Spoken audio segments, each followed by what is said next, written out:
What's good? It's your boy Riza, and I am back with another video. I know it's been like a long time since I dropped like videos and stuff, but then I'm back now. Hopefully, we be consistent with this YouTube thing, dropping tutorials, new stuff, beat tutorials, everything. So yeah, I'll be breaking down a sample that I made.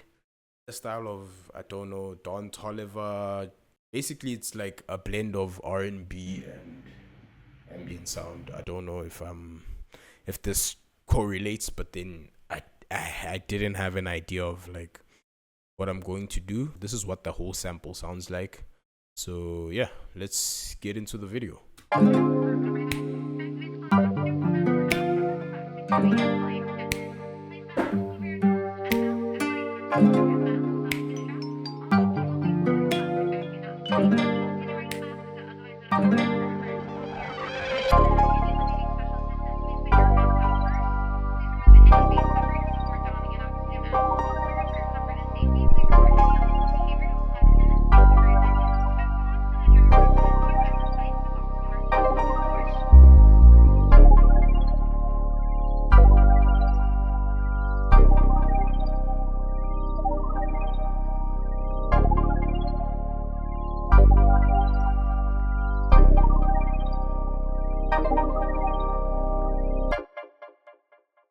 All right, cool. So we are in the key of C minor.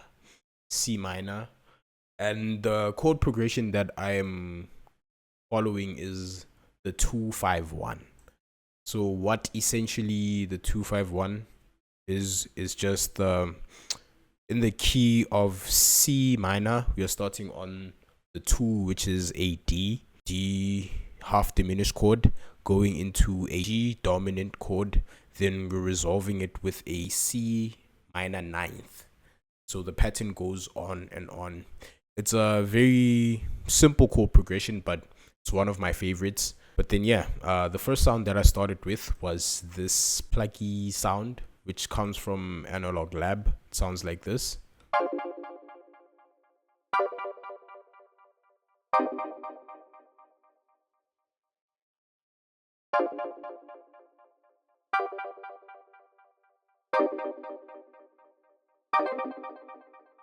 Alright, cool. So after that, I decided to like be a little bit experimental. I was like, alright, cool.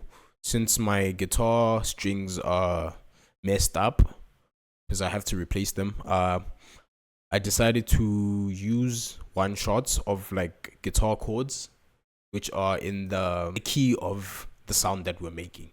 So the kit that I chose was Vertex's Figures multi kit. I must say, hey man, the sounds on this kit are too crazy. So what I did was I decided to follow the piano chords. It starts off with the D half diminished chord. Sounds this. Then we followed it up with another one shot. Then it goes into the G dominant 7th chord, which is arpeggiated. Then we go into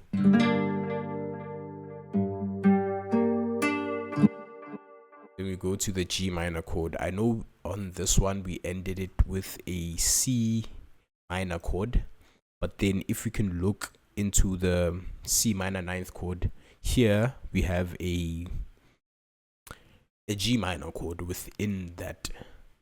Basically, that's what I did. This is what the whole guitar sound like.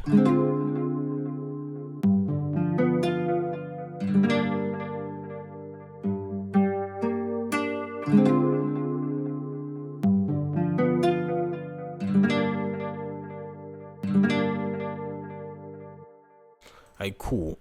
The processing on this one is very simple.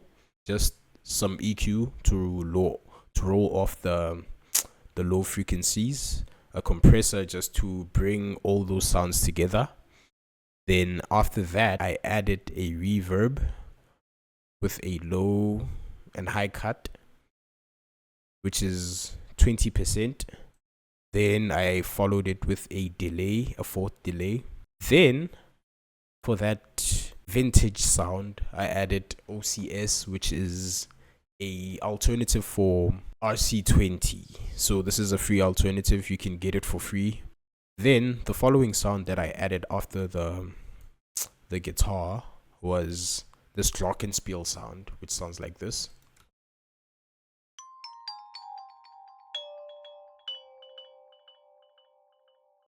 So basically what we're doing here, let me unfreeze this. What we're doing here is just going down the scale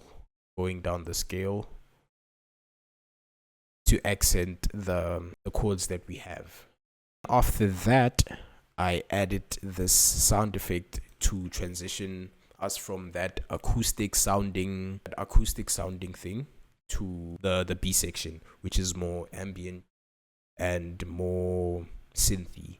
So one sound effect is panned left and the other one is panned right. So this is what it sounds like.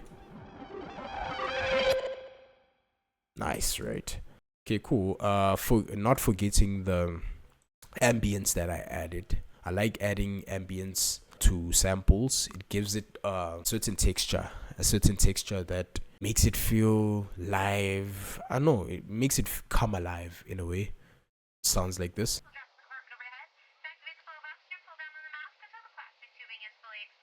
Then after that, coming to percussions, I didn't want to add a lot of percussions because there's already a lot going on in the melody, so I added a snap, which I recorded myself.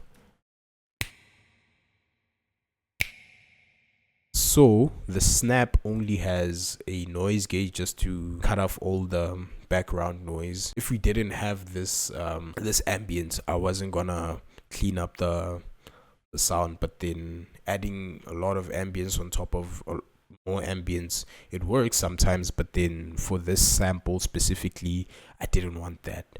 Coming to the B section, we still have the plucky chords that we had initially. I added this arpeggio.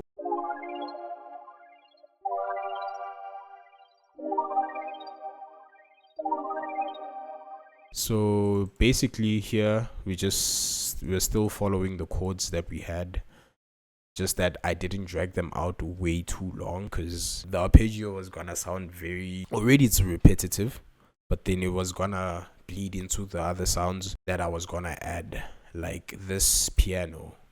I added a counter melody which complements the above samples, so alone it sounds like this.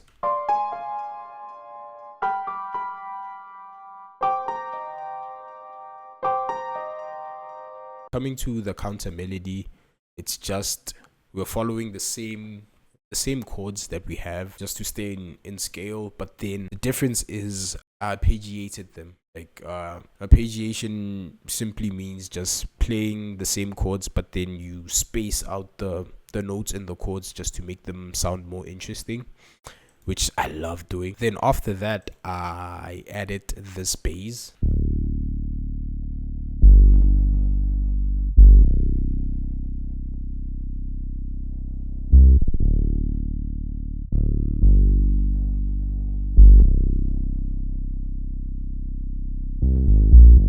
Coming to the theory behind this, I followed the root note of the chords that we had above. Then after, I added a few passing notes just to give it a bit more movement. So coming to these movements, I just repeat, I bring them up and down an octave, just like here. It's just the same note, I just brought it up an octave. Also here, still the same note, I just brought it down an octave. Coming to the end of the 8th bar, I added this little run, which follows the notes in the scale. After that, I added this pad from Sky Keys. It sounds like this.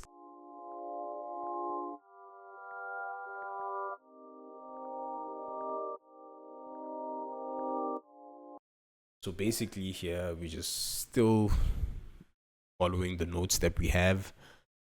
Then yeah, that's all that I did. Then coming to arrangement, certain sounds I add them according to a certain section. Like here in the A section we have the glockenspiel. Then after that, the glockenspiel doesn't come back again. Here comes the counter melody, the piano counter melody. So yeah, basically that's what we have. Then a tip coming to like samples that I like doing is adding a sound shifter, where here in this example I pitched it up like 3 semitones down. I pitched it down 3 semitones just to give it a certain feel, because I think for me, adding sound shifter makes my sounds come alive, and it gives it a different feel. So yeah, that's what we have for the sample. This is what it sounds like with the sound shifter on, I mean. Yeah.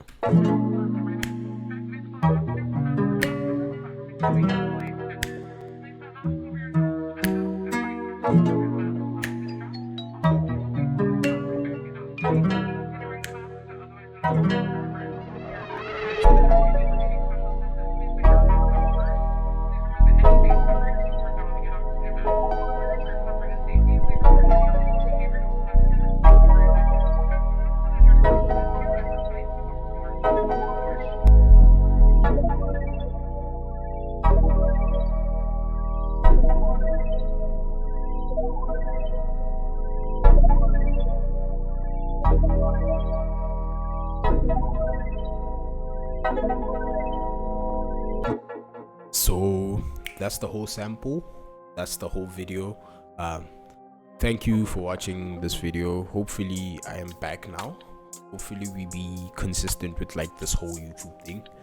Yeah, just dropping more tutorials, dropping more gems, sometimes just ranting about music, and also sharing my journey on learning music theory. And yeah,